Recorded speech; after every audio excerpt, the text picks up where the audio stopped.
Today I'm going to show you how to fix a door that might open or close on its own. As you can see, when we open this door, it closes all by itself. And we don't want that. So it's a real simple fix. What I'm going to show you how to do is pull one of the hinges out here, and we're going to fix it with a hammer and a piece of wood. Best way to pull these, if you don't know how to pull hinges, is to take a flathead screwdriver and pry it up from under the head here. Or you could take a Phillips screwdriver or something pointy and pound it up, pull the pin out. I'm going to go ahead and do that, and I'll meet you in the garage and show you how to make a real quick fix. Okay guys, so here's our hinge pin, here's our piece of wood. You're going to put this on the floor and you're going to bend the hinge pin just slightly.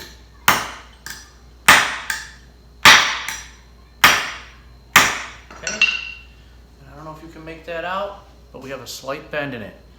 We're going to go upstairs, we're going to install this back into the hinge, and that door should be fixed. Alright guys, so we're back. You can see our hinge pin slightly bent.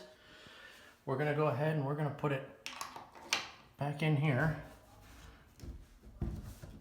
And we're going to tap that down with a hammer.